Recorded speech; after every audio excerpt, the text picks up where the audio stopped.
Kurasa. Mtazamaji wa EATV, karibu katika Kurasa upate dakika chache za kukuletea machache kati ya mengi yaliyotufikia mezani kwetu kwa hii leo. Tuanze kukupekulia kurasa kwa hili. Wananchi katika manispaa ya Sumbawanga mkoani Rukwa wameiomba serikali kukamilisha ujenzi wa uwanja wa ndege ambao ujenzi wake ulipaswa kukamilika Juni 13 mwaka huu, lakini mkandarasi ameomba kuongezewa muda kutokana na changamoto kadha wa kadha zilizojitokeza.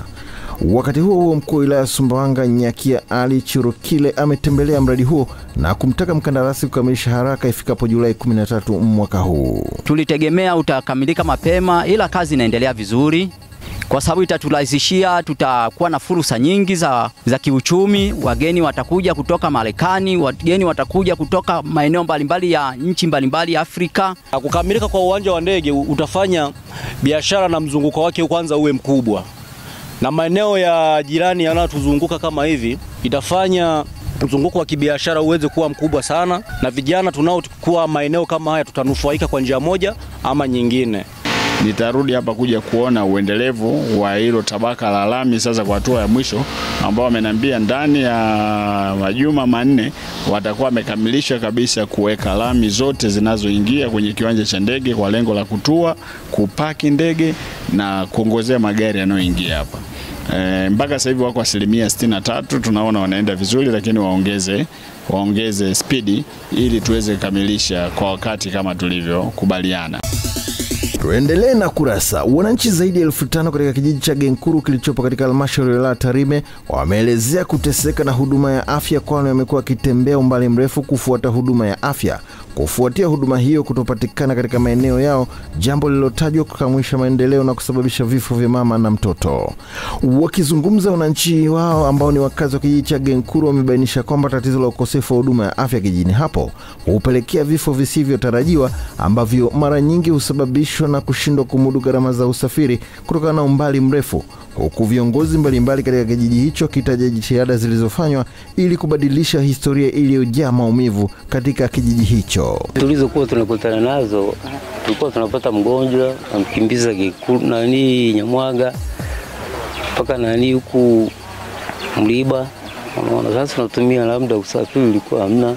Tulikuwa huku watu walikuwa wanapata huduma mbaya zile ambazo zilikuwa hazikidhi. Na wastani kwa mwezi kupata zaidi ya wazazi wanaokuja kujifungua katika kituo chetu watu zaidi ya 46 na wakatoka salama. Kijiji cha Genkuru tuna wakazi 5664 na wote wanategemea huduma hapa, kwa sababu pale Msege kuna zahanati.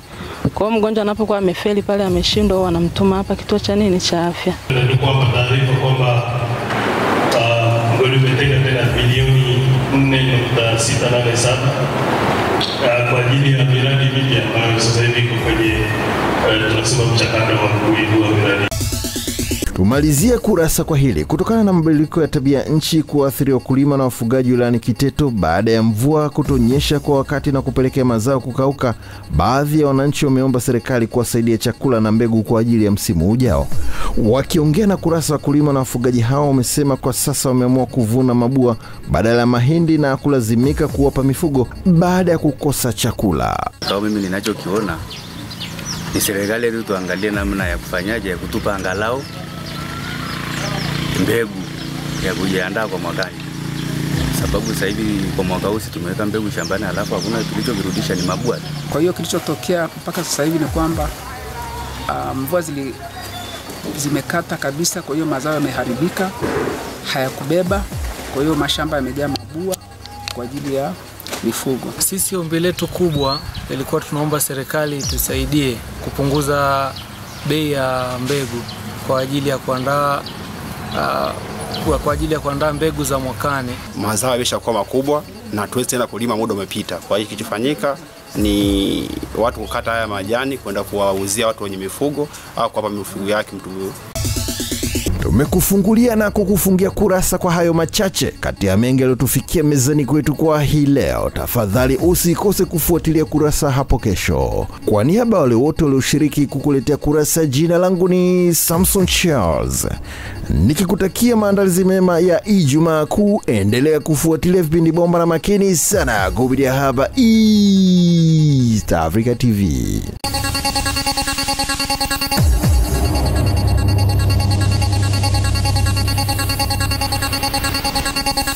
Kurasa.